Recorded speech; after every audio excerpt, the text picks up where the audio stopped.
ሰሜት መስከና ደሎ ይባላል ወረዳ 10 አቃቂ ቃሊቲ ክፍለ ከተማ ወረዳ 10 ምክትል ዋና ስራ አስፈጻሚና ስራ ክህሎት ጽሕፈት ቤት ኃላፊ ነኝ።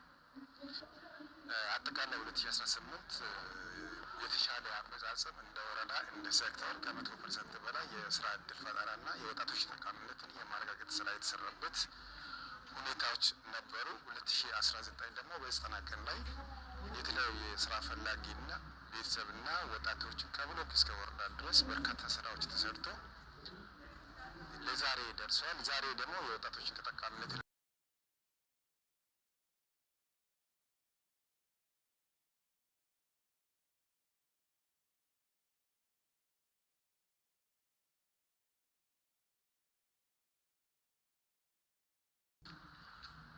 በርካታ ስራዎችን የጸጋ ልየታም በአምስቱ ዘርፎች ላይ ማዕከል አድርገን ስራ እየሰራን ነበረ።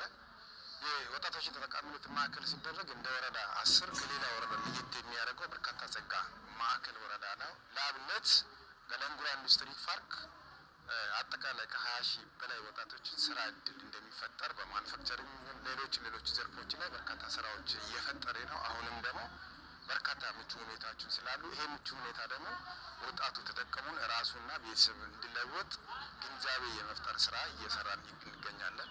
ይህ ስራ ደግሞ ተጠናክሮ ይቀጥላል።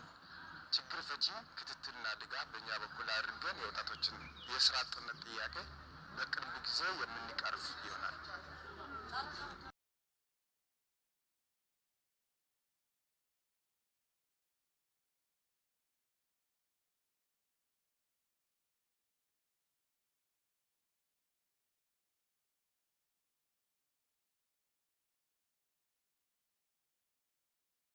የዛሬ ተጽዕኖ ፈጣሪ የወጣቱ ስልጠና እንደዚህ መስጠቱ በጣም ጥሩ ነው።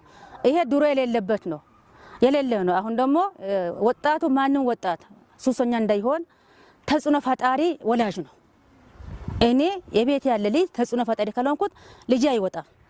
እኔ ተጽዕኖ ፈጣሪ ሆኖ ልጅን ተጽዕኖ ፈጣሪ ማድረግ የምችለው እኔ ነኝ። ወላጅ ነው ወጣቱ አይደለም። ይሄኔ ትልቅ መልእክት ማስተላለፈው ወላጅ ተጽዕኖ ፈጣሪ መሆን አለበት። ስራ መናቅ የለም። የስራ ተነሳሽነት ውስጣችን ማደር መቻል አለበት። የስራ ፍላጎታችን ክኖት ከምንም በላይ ውስጤን አሳምኜ ነው ደረቅ ቆሻሻ ገባሁት 50 ብር ያገኘነው ወር ሙሉ ሸክመን ማለት ነው።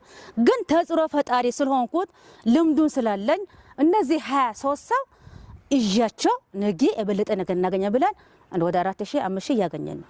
ለምን ዋናው ወላጅ ተጽዕኖ ፈጣሪ መሆን አለበት። ወጣቱ አለባልታ መዋል የለበትም። ሱሰኛ መሆን